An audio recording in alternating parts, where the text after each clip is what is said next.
사무엘하 1장 1절에서 10절까지 교독하도록 하겠습니다. 사무엘하 1장 1절에서 10절까지의 말씀입니다. 구약성경 463페이지 사무엘하 1장 1절에서 10절까지 교독하도록 하겠습니다.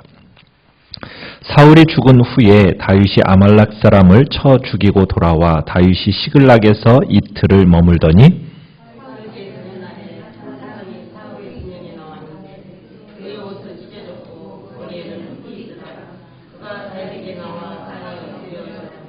다윗이 그에게 묻되 너는 어디서 왔느냐 하니 대답하되 이스라엘 진영에서 도망하여 왔나이다 하니라.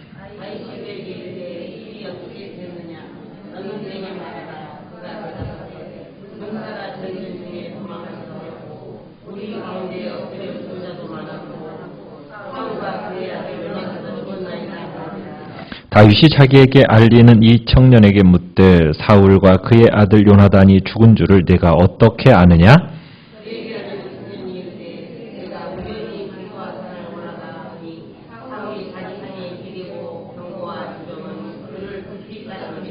사울이 뒤로 돌아 나를 보고 부르시기로 내가 대답하되 내가 여기 있나이다 한즉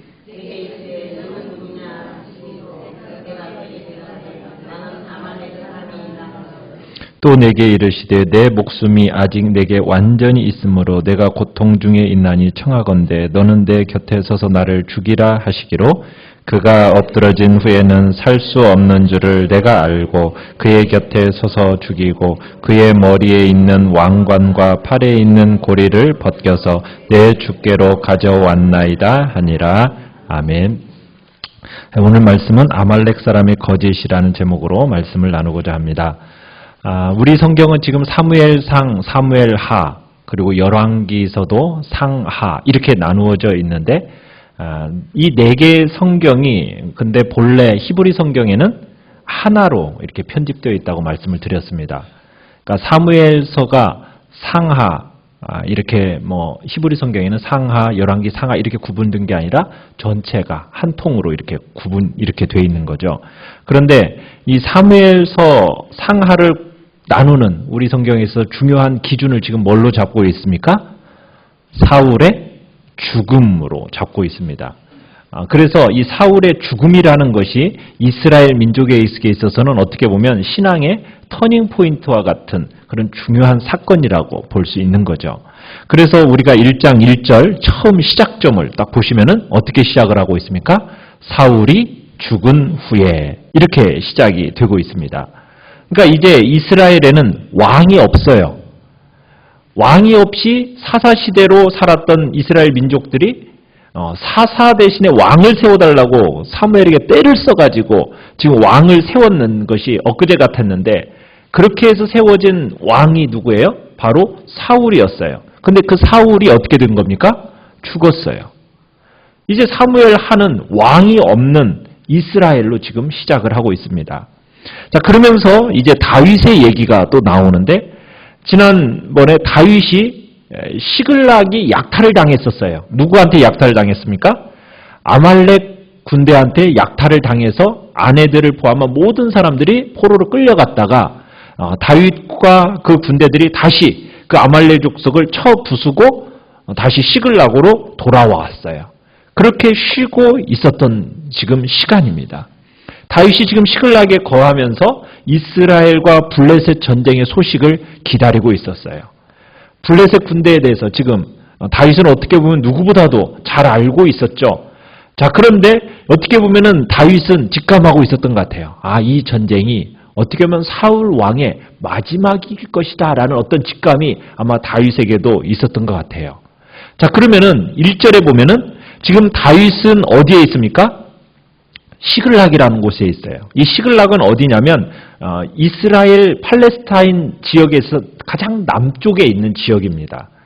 자, 그러면은 사울 왕은 지금 전쟁을 했어요. 전쟁을 해서 죽은 지역은 어디라고 나와 있냐면 지난주에 길보아 산이라는 곳이었습니다. 이스라엘 평화의 길보아 산이에요. 그곳은 어디냐면 이스라엘의 중북부 지역입니다. 그래서 그곳에서 사울과 그리고 세 아들이 전사를 하게 돼요. 그러면 다윗이 전쟁터에서 멀리 떨어져 있는 거잖아요. 그렇죠. 시글락에 거하고 있다는 것은 다윗과 사울의 죽음에 있어서 다윗이 상관할 수 있었습니까? 없었습니까? 전혀 개입할 수가 없었던 지역에 있었다라는 것을 확인시켜주기 위해서 어떻게 보면은 지금 다윗이 어디에 있었다라는 거예요? 시글락에 있었다라는 것을 지금 확인시켜주는 기사를 이렇게 합니다. 그러니까 다윗은 한 번도 사울의 자리를 넘본 적이 있어요? 없어요? 없어요. 항상 사울을 주인으로 여겼고 상관으로 대했었거든요. 다윗이 왕으로 주목받은 것도 자기가 왕이 되겠다고 해서 된 겁니까? 아니죠. 누가 먼저 마음을 주셨어요? 하나님이 기름 부어줘서 세워줬고 그 다음에 다윗의 주변 사람들이 결국에는 왕으로 조성시켜준 거거든요. 그러니까 다윗은 어떻게 보면 이스라엘에게 있어서 자기가 왕이 될 거라고 스스로 막 나선 적이 없습니다. 그냥 조용히 기다리고 있어요. 지금 이 순간에도 마찬가지예요. 사울이 이 순간에 아마 죽을 거라는 것을 직감하고 있었는데 그렇다고 해서 스스로 자기가 왕이 되겠다고 나서지 않습니다. 대신에 이스라엘에서 자기를 찾아와 주기를 추대해 주기를 기다릴 뿐인 거죠. 자, 그런데 이 일이 있기 전에 한 기회에 민감한 소년이 사울의 왕관을 들고 다윗이 머물던 이 시글락으로 오늘 찾아오는 장면이 오늘의 장면입니다. 자, 소년이 얘기를 해요. 자기가 전쟁터에서 폐잔병으로 자신을 소개를 하고 있어요. 지금 2절 보시면은 사울의 진영에서 지금 옷은 찢어졌고 머리에는 흙이 있고 그러면서 완전히 폐잔병의 모습으로 다윗 앞에 딱 나와서 엎드려 절을 하는 겁니다. 자, 그러니까 다윗이 이제 이 소년을 보고 묻는 거죠. 전투는 어떻게 되었냐? 그랬더니 이스라엘 군대가 다 죽었어요. 사울 왕도 죽고 요나단까지도 죽었습니다. 자, 이 소식을 다윗이 딱 들으니까 다윗의 마음이 어땠을까요? 마음이 아프죠. 어쩔 줄 몰라요. 그런 가운데 다윗이 의문이 생겼어요. 자, 그런데 사울과 그의 아들 요나단이 죽은 거 네가 어떻게 아냐? 다 그렇게 물었더니 이 젊은이가 말을 바꿔요. 지금까지는 자기가 폐잔병으로 얘기했다가 갑자기 말을 바꾸더니 뭐라고 얘기하느냐면 사울과 그의 아들 요나단이 죽은 것을 어떻게 보냐 이제 사실은 제가 전쟁터에 구경 갔어요. 구경하러 갔다가 목격했다는 거예요. 블레셋 병사와 기마대가 사울 왕을 막 향해서 다가오는데 사울 왕이 저를 보고서는 너는 누구냐 하시기에 저는 아말렉 사람입니다 라고 했더니 아직 내가 목숨이 붙어 있으니까 나를 차라리 죽여다오. 그래서 어떻게 했다는 거예요? 자기가 죽였다라는 거예요. 그리고선 사울의 그 왕관과 팔찌를 가지고 왔다. 지금 이 이야기를 하고 있는 거예요. 자, 이 아말렉 소년이 얘기하는 것이 진실입니까? 거짓입니까? 거짓이죠. 그죠? 지금 이 소년은 어떻게 보면 소설을 하나 쓰고 있는 겁니다. 지금 이 젊은 친구는 어떤 종류의 사람이냐면 이런 종류예요. 전쟁이 일어나면 그 전쟁터에 시체들을 이렇게 돌아오면서 약탈하는 사람. 그래서 그곳에 금반지, 목걸이 이런 것을 훔쳐다가 이제 그런 걸로 팔면서 사는 어떤 그런 부류의 소년이었던 것 같아요. 근데 일반적으로 전투 끝난 후에 전쟁터를 찾아가면 어떻게 돼요? 다른 사람들이 와가지고 다 늦게 가면은 다 가져가 버릴 거 아니에요. 그러니까 목숨을 무릅쓰고 언제 가는 거예요? 전쟁 중에 가는 거예요. 전쟁 중에 전쟁터를 누비면서 죽은 사람들의 뭘 가져가는 겁니까? 물품들을 가져가는 거. 전투 중에 시체를 약탈하는 일을 하는 사람이 바로 이 소년이었던 거예요. 그러니까 시체를 약탈하러 갔는데 누구를 본 거예요? 죽은 사울을 보게 된 거예요. 그래서 이 사울 왕의 죽음에 대해서 우리가 지난 31장, 사무엘상 31장을 봤을 때는 어떤 장면이었습니까? 사울이 활로 중상을 입었잖아요.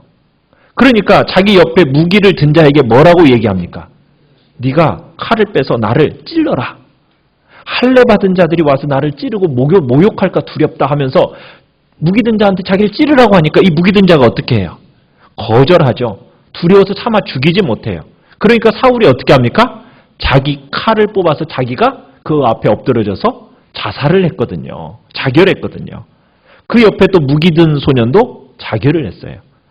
그러니까 할례 받는 자의 손이 죽느니 그냥 내가 차라리 자결을 택하겠다 하면서 사울은 그렇게 죽었어요. 그런 사울을 이 아말렉 소년이 발견한 거예요.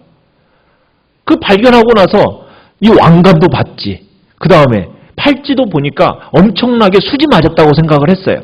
그런데 이 소년이 무슨 생각을 한 거예요? 이 아말렉 소년이 무슨 생각을 했어요? 생각을 수지 맞았다 했는데 이거 가지고 다윗한테 가면은 더 큰 보상을 받지 않겠는가? 이런 생각을 하게 된 겁니다. 왜? 사울과 다윗이 무슨 관계라는 걸 알았으니까. 원수 관계라는 것을 알고 있었기 때문에 그래서 직접 다윗한테 원수인 사울이 죽었다. 자신이 어떻게 보면 죽였다라고 이렇게 얘기하면 다음에 이제 왕이들 이 왕관을 가지고 왔으니 다윗이 나를 얼마나 후대하겠는가. 영웅적인 어떤 행동의 주인공으로 나를 여기지 않겠는가. 이렇게 생각을 하고서는 지금 아말렉 청년이 이것들을 들고서는 다윗한테 온 거예요. 그리고는 사울을 죽였다라고 보고한 거죠. 자, 사울이 요청하고 결국에는 자기가 죽였다라고 이렇게 주장을 하는데, 그러니까 이 아말렉 청년은 굉장히 정치적으로 민감한 사람이에요. 정치적인 흐름에 아주 민감한 예민한 사람이었던 것 같아요. 장차 이 나라가 누구의 손에 갈 건가 이걸 이제 알았던 거죠. 누구한테 갈까? 다윗에게 가겠지. 그러면 다윗에게 가서 사울의 죽음을 알리고 내가 이 죽음에 내가 일조했다라는 것 슬쩍 덧붙이면 다윗의 환심을 내가 살 수 있겠다 하고서는 가서 얘기를 하는데, 지금 다윗이 한번 3번에 걸쳐서 이렇게 질문을 이렇게 해보니까 뭐가 딱 들통이 나요. 거짓말이었다는 것이 딱 들통이 나요. 그리고서는 이 소년은 결국 어떻게 될까요? 죽임을 당해요. 왜 죽임을 당하냐? 거짓말을 해서 죽임을 당했다기보다는 우리가 이제 보게 되는데, 이제 기름 부음 받은 자를, 하나님의 기름 부음 받은 자를 죽였다라는 그 명분하에서 이 아말렉 청년은 죽임을 당하게 돼요. 자, 그런데 거기 가기 전에 우리가 이제 10절까지의 내용을 지금 봤는데, 자, 다윗 공동체가 지금 이 상황을 지금 숨을 죽이면서 지켜보고 있어요. 원수 같은 사울이 지금 어떻게 됐다는 거예요? 죽었다는 거예요. 그럼 죽었다는 얘기는 뭐예요? 지금까지의 고생했던 피난 생활이 어떻게 됐다는 거예요? 이제는 끝났다라는 것을 의미하는 거잖아요. 여기서 다윗이 사울이 죽었다라는 말 속에 다윗이 뭐 하면은 와 한마디 하면은 지금 이제 그 분위기는 어떻게 될까요? 그 다윗 공동체의 분위기는 어떻게 돼요? 한마디로 와 소리와 함께 기뻐하면서 축제의 분위기가 아마 될 거예요. 그래서 다윗의 이 주변에 서 있던 사람들이 다윗이 과연 어떤 반응을 보일까 하면서 지금 호기심에 찬 눈초리를 가지고 지금 다윗의 태도를 살피고 있는 겁니다. 지금 그 주위 사람들이 다윗의 지금 눈치를 살피고 있는 거예요. 자, 이런 면에서 10절에서 지금 11절로 이렇게 넘어가는 순간이 어떻게 보면 가슴 뛰게 하는 아슬아슬한 순간이에요. 자, 그런데 놀랍게도 다윗이 지금 어떤 반응을 보이고 있나요? 우리 11절 같이 한번 볼까요? 시작. 이에 다윗이 자기의 옷을 잡아 찢음에 함께 있는 모든 사람도 그리하고. 다윗이 지금 무슨 일을 하고 있어요? 옷을 잡아 찢습니다. 자, 잡아 찢으면서 그 다음에는 무엇을 하고 있습니까? 12절에 가보면은 사울과 그의 아들 요나단과 여호와의 백성과 이스라엘 족속이 칼의 죽음으로 말미암아 저녁 때까지 슬퍼하며 울며 금식하니라. 이스라엘 백성들의 죽음으로 인해서 저녁 때까지 슬퍼하여 울며 금식했다라고 얘기해요. 그러니까 다윗의 슬픔은 어떤 슬픔이에요? 어떻게 보면 진정한 사랑, 우정에서 나오는 그런 슬픔이었던 거예요. 자, 옆에서 지켜보던 사람들은 다윗의 그 모습을 보고서는 함께 어떻게 동참을 합니까? 금식하고 옷을 찢고 사울의 죽음을 애도하게 돼요. 지금 무슨 반응을 보일까 막 호기심 찬 눈으로 옆에서 지켜보다가 다윗이 이런 반응을 보이니까 이 진솔한 통곡에 이 사람들이 어떤 마음을 가졌겠어요? 다윗은 정말 위인이다. 평생 내가 섬겨야 할 사람이겠구나라는 어떤 충성을 이 옆에 있는 사람들도 이 다윗에게 주었을 것으로 봐요. 왜요? 그렇게 자신을 괴롭게 하던 사람이잖아요. 그런데 그 사람이 죽은 것으로 인해서 막 기뻐하고 축제의 분위기로 가는 것이 아니라 그 죽음의 소식을 듣더니 오히려 어떻게 해요?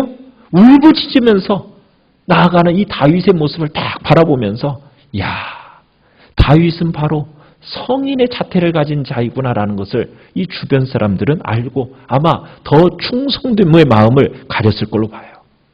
자, 하루 종일 이렇게 금식하고 애곡하더니 이것이 끝난 후에 다윗이 이제 또 부릅니다. 14절로 가보시면 13절 14절 가보면 청년에게 묻는 거예요. 너는 누구냐? 어디 사람이냐? 아말렉 사람이라고 합니다. 그러니까 14절에 네가 어찌하여 손을 들어 여호와의 기름 부음 받은 자 죽이기를 두려워하지 아니하느냐? 여러분, 이 말 여호와의 기름 부음 받은 자 죽이는 것, 이걸 두려워한다. 여러분, 이것은 사울을 죽이기에 앞서서 항상 다윗에 했던 신앙 고백의 말이죠. 그렇지 않습니까? 다윗이 사울을 죽일 수 있는 기회가 몇 번 있었어요? 2번 있었어요. 그죠? 2번 절호의 기회가 있었다고요. 그럼에도 불구하고 다윗이 사울을 죽이지 않았어요. 왜 죽이지 않았습니까? 그는 하나님의 기름 부음 받은 자다. 이 사실 때문에 죽이지 않았어요. 왜냐하면 하나님의 기준에 따라서 다윗은 행동한 거예요. 그러니까 다윗은요, 모든 사건을 어떤 관점으로 보고 있느냐면 하나님의 주권적인 관점 하에서 모든 일을 받아들이고 이해했던 사람이 다윗이었던 거예요. 그러니까 자기의 판단을 따라한 게 아니라 항상 누가 이 땅을 다스리신다고요? 하나님이 다스리시고 하나님이 이 모든 일에 절대적인 주권을 가지고 행사하신다라는 그 관점을 가지고 모든 일들을 받아들이고 이해하고 해석하는 거예요. 그러니까 다윗은 사울의 나라가 닫히고 그리고 자신의 나라가 세워질 거라는 거 알았어요. 그렇지만 스스로 그것을 사울을 죽이고 자기 나라를 세우는 게 아니라 항상 누구의 주권하에 맡기는 거예요? 하나님의 주권적인 섭리에 맡기면서 하나님께서 세워달라고, 하나님께서 그 모든 일들을 진행해 나가달라고 사울에게 쫓기면서 이 몸의 그 일들을 체득하며 살아온 것이 바로 다윗의 모습이에요. 그러니까 사울을 자기가 죽였다고 소설처럼 꾸며대는 이 젊은이, 자기가 마치 영웅적인 행동을 한 것처럼 지금 다윗의 진영에 와서 자기가 크게 대우를 받을 거라고 생각을 했는데 결국에는 이 청년을 어떻게 합니까? 15절에 청년 한 사람을 불러 이르되 가까이 가서 그를 죽이라. 그를 치매 그가 죽였어요.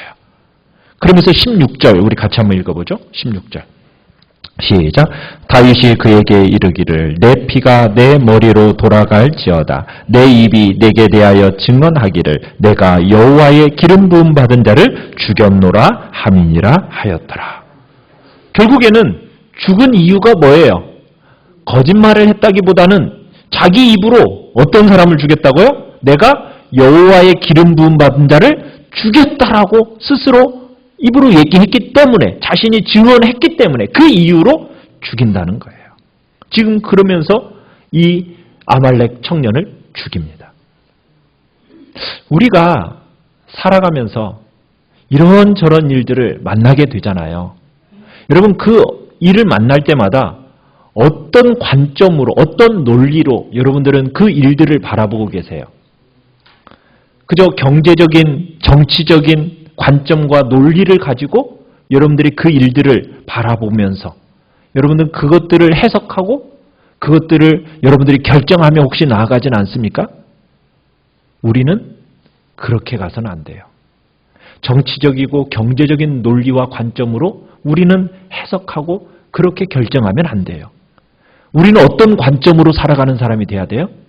하나님의 주권적 섭리의 관점에서 접근하고 그 사건 사고를 분석하고 해석하고 이해하고 받아들일 줄 아는 그런 관점을 가져야 돼요.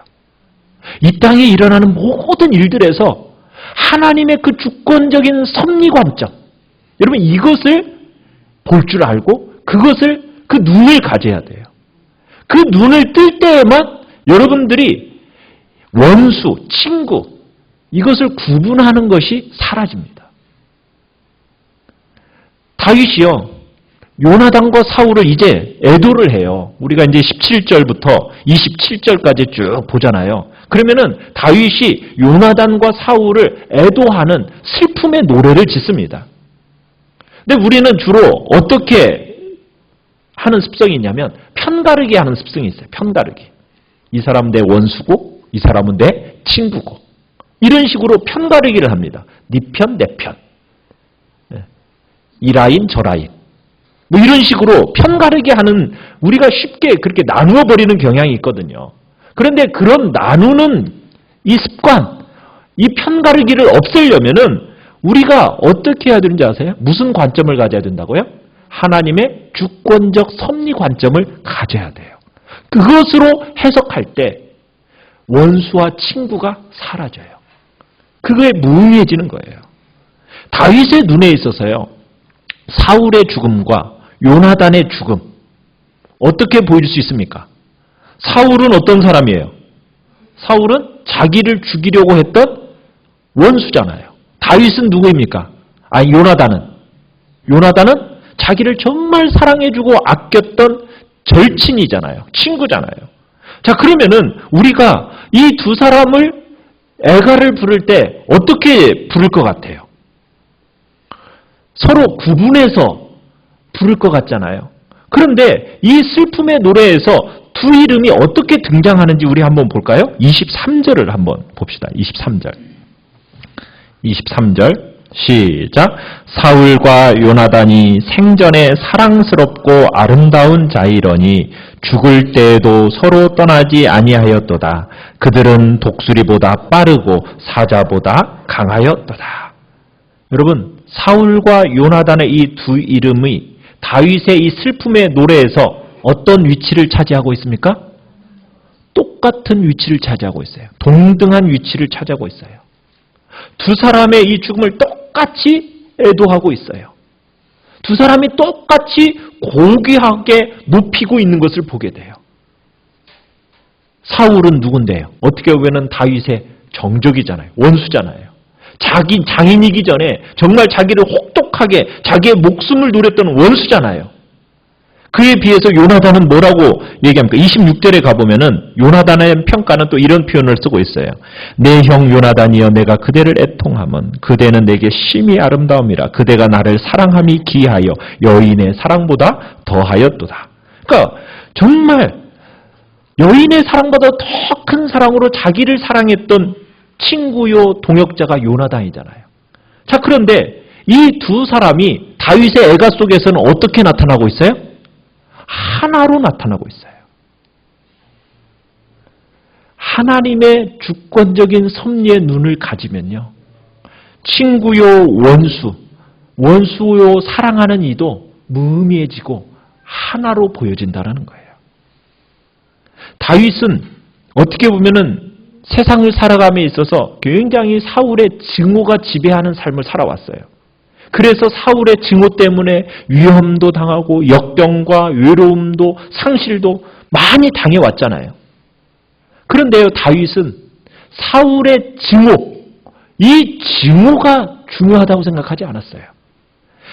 사울의 증오가 중요한 것이 아니라 다윗은 항상 사울에게서 무엇을 보았습니까? 사울의 증오를 본 것이 아니라 여호와의 기름 부음을 봤어요. 사울에게서 본 것은 항상 뭘 봤다고요? 하나님의 기름 부음. 하나님의 기름 부음 받은 자다. 이것을 끊임없이 보면서 하나님의 관점으로 사울을 보게 된 거예요.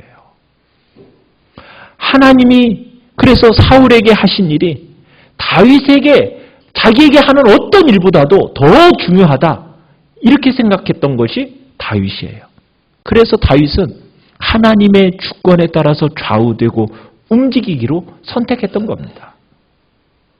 다윗은 자신에게 막 사울이 증오하잖아요. 그 증오에 따라서 자기가 좌우된 게 아니에요. 네가 나를 이렇게 대해? 그렇게 증오해? 그래, 너도 한번 당해봐라.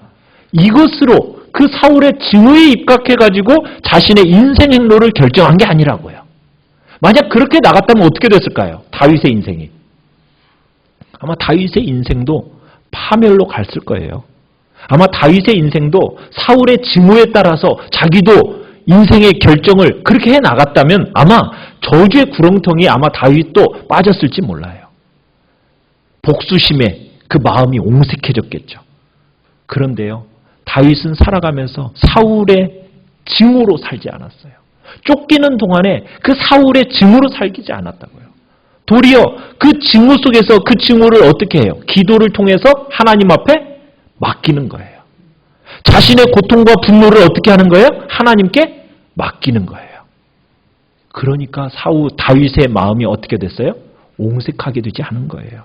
오히려 다윗은요, 크고 넉넉한 사람이 될 수 있었던 거예요. 그러니까 이 슬픔의 노래 속에서도 어때요? 사울에 대해서 막 자기가 당했던 그것에 대한 증오심으로 그런 마음이 있는 게 아니라 관대함이 넘쳐 흐르는 그런 애가를 부를 수 있게 된 거예요. 사랑하는 성도 여러분은 여러분을 향하여서 혐오하고 때로는 여러분의 마음을 아프게 하는 사람들에 대해서 여러분은 어떻게 대하고 계십니까? 우리는 다윗처럼 넉넉한 마음을 갖기 위해서 우리의 뭘 가져야 돼요? 관점이 바뀌어야 돼요.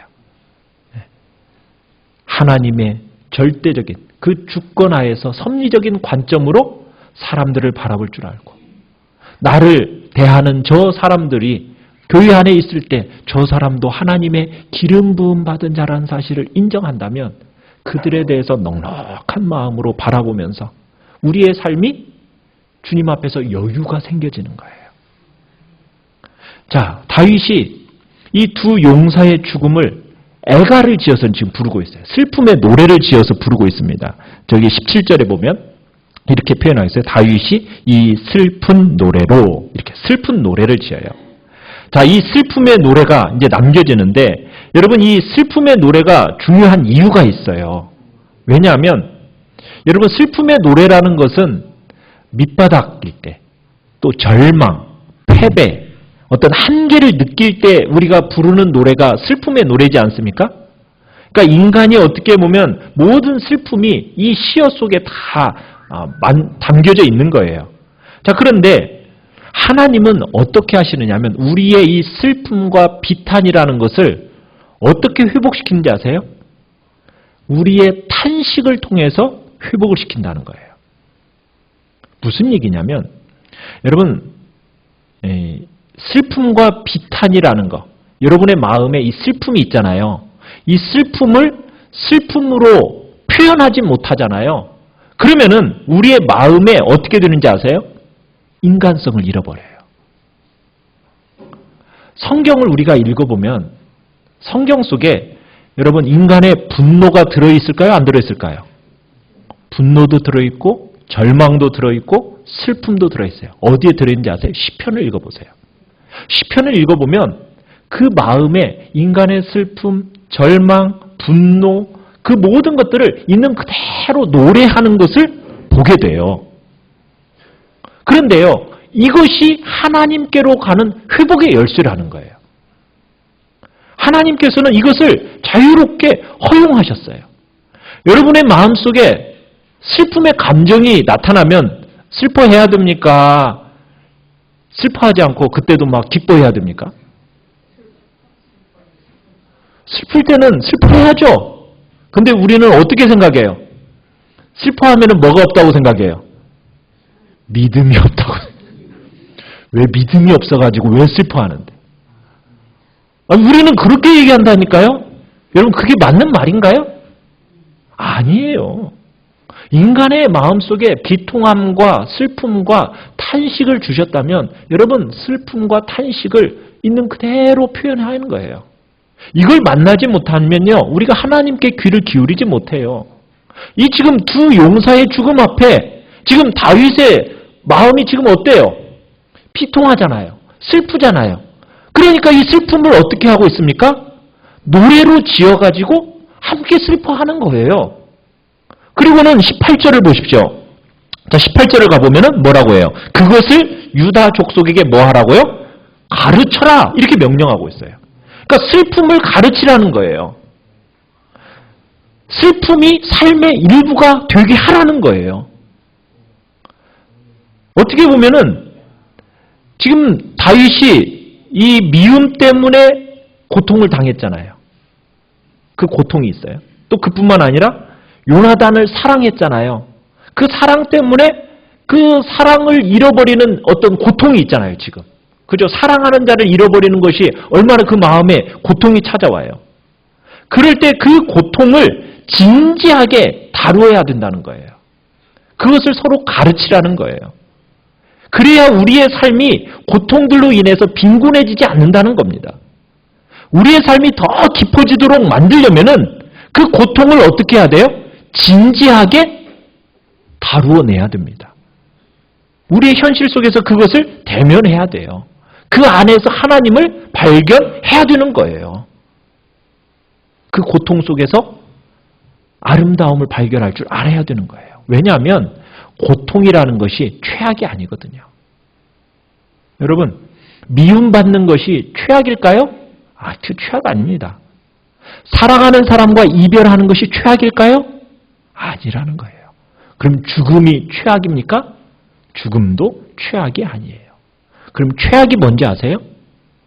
내가 만난 이 현실과 대면하지 않는 게 최악이에요.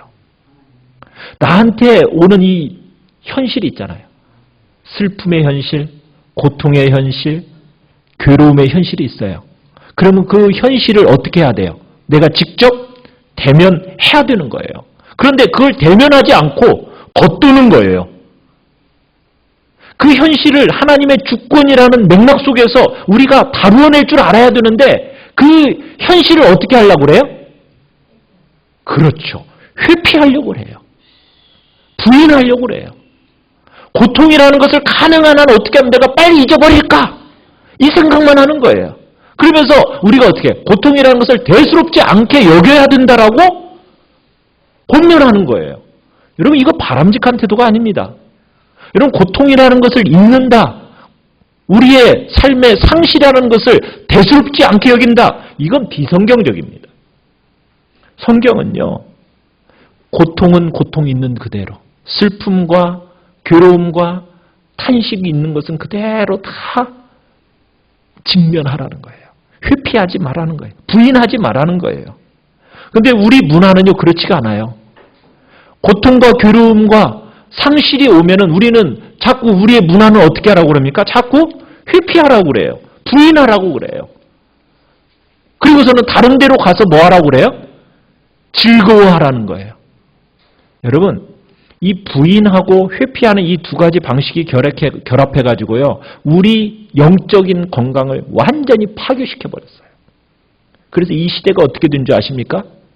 중독증, 우울증이 만연한 사회가 돼버렸어요. 왜 이 시대가 이렇게 우울증과 중독증이 만연한 결과가 초래하게 됐습니까? 고통을 고통으로서 직면하지 못하는 거예요. 슬픔을 슬픔으로써 대면하지 못하는 거예요. 대신 어떻게 하는 거예요? 부인하고 회피하는 거예요. 그 고통을 잃어버리기 위해서 대신에 어떻게 합니까? 일에 빠져서 일 중독증에 걸려요. 그 고통을 잃어버리기 위해서 술을 마셔서 술에 중독이 돼버려요. 마약해요. 왜? 자기의 이 고통을 잊어버리고 싶다고. 슬픔을 슬픔으로 대면하고 싶지 않다고 하면서 비인격적인 것들로 고통과 슬픔을 대신에 자기 안에 미리 채워버린 거예요. 그것으로 마취시켜버리는 거예요. 요즘에 젊은 애들 사이에서 뭐 해피 벌룬이라는 그게 뭔지 아세요? 뭐 이상한 그 풍선 안에 넣은 공기를 흡입하면은 막 기분이 좋대요. 뭐 그래가지고 그거 막 사다 마신대요. 그 공기를. 이 시대가 실패, 실망, 슬픔, 괴로움 이런 것들을 대수롭지 않게 생각하려는 그런 경향으로 가면서 그거 별것 아니야 하면서 자꾸 회피하고 부인하다가 이것이 쌓이면 결국 어떻게 되는지 아세요? 우울증에 빠져버리는 거예요. 고통을 축소시켜버리는 현상이 바로 이거예요. 고통을 만나면은 어떻게 처리해야 할지 모르는 거예요. 자기한테 오는 고통을 자기가 직접 대면해서 처리해야 되는데 그걸 어떻게 처리해야 할지 모르니까 견디지를 못하니까 그러니까 다른 곳으로 부인하고 회피하고 이것저것 술로 일로 또 다른 마약으로 다른 것들로 채워나가다가 결국은 어떻게 돼요? 인생을 망쳐버리는 우울증 중독증에 걸리고 결국에는 자살로까지 나아가는 일이 허다하게 되어버린 거예요. 사랑하는 성도 여러분, 슬퍼하는 법을 배워야 돼요. 그래서 우리에게 있어서 슬픔이 오면은 슬퍼하는 법을 배워야 돼요. 슬픔의 노래를 지을 줄 알아야 된다는 거예요. 슬퍼하는 법을 배우지 못하면은 그냥 그때그때 이 슬픔을 기분 좋게 유지하려고 막 하는 거예요. 그게 가장 중요한 것처럼 믿어요. 뭔가 거절을 당할 때마다 막 현실을 부인하려고 해요. 실패할 때마다 그 현실을 회피하려고 해요. 결국 그렇게 되는 삶은 어떻게 됩니까? 빈곤한 삶이 되는 거예요. 사랑하는 성도 여러분, 거짓 미소를 띄어서는 안 돼요. 속은 그냥 문드러지는데 겉으로만 미소를 짓고 있는 그 모습은요, 그것은 인간성이 상실된 모습이에요. 우리의 신앙 속에서 고통은 고통스러우면 고통스럽다라고 표현이 되어져야 됩니다. 슬프면 그 슬픔을 표현할 줄 알아야 돼요. 사랑하는 이가 죽으면 그 죽음에 대해서 아파해야 되는 거예요. 지금 다윗이 그것을 보여주는 거예요. 슬픔이라는 것이 결국에는 삶에서 죽음으로, 죽음에서 삶으로 가는 다리라는 것. 슬픔에 젖을 줄 모르는 것은 어떻게 보면 삶을 어떻게 보면 하나로 이을 줄 모른다는 거예요. 그래서 다윗은 지금 슬퍼하는 법을 배우라고 지금 얘기하고 있는 거예요. 그것을 유다 족속에 가르치라고. 여러분, 우리의 인생은요, 어떤 에피소드가 아니에요. 하나의 어떤 단편적인 이야기가 아닙니다. 우리의 인생은 어떻습니까? 처음부터 끝까지 다 어떻다고요? 하나의 이야기입니다. 우리는 단편이 아니에요. 장편으로 처음부터 끝까지 전체가 하나의 이야기예요. 누가 그 이야기를 만들어가고 계셔요? 하나님의 주권적인 섭리 속에서 그 이야기들이 지금 하나하나 지금 진행되어져 가고 있는 거예요. 그럼 그것들이 이어져요, 안 이어져요? 이어져야죠. 그죠? 이어지는 이야기가 돼야죠. 근데 우리는 자꾸 어떻게 해요? 이야기를 단편화시켜버려요. 잘라버려요. 왜요? 어떻게 파편화시켜버립니까? 슬픔, 고통 이런 것들은 어떻게 하면서? 건너뛰어버리고 지워버리고 없애버리면서 내게 실망스러운 부분은 다 어떻게 해버려요? 다 잘라내버리고 재편집해버리는 거예요. 여러분, 이렇게 되면은 하나님이 기뻐하시는 이야기가 안 만들어져요. 우리의 인생의 이야기는 하나님의 절대적인 주권 속에서 지금 진행되어져 가고 있는 거예요. 그 속에는 뭣도 있어요? 즐거움도 있지만 고통도 있고 슬픔도 있고 괴로움도 있는 거예요. 그것들을 하나하나 이렇게 이어져 가다 보면은 하나님이 이렇게 하시려고 그때 이런 일들을 나에게 주셨었구나라는 의미를 깨닫게 되는 거예요. 사랑하는 성도 여러분, 하나님께서 우리를 향하여 지금 여러분들의 인생을 아름다운 놀라운 이야기를 지금 진행시켜가고 계십니다. 여러분, 그 사실을 믿고 내게 다가오는 그 고통에 대해서는 그것을 하나님 앞에 있는 그대로 털어놓으십시오.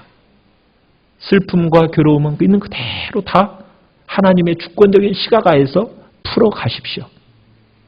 그럴 때 여러분의 마음속에 하나님이 주신 말할 수 없는 그 풍성함의 이야기들이 만들어져 가게 되는 거예요.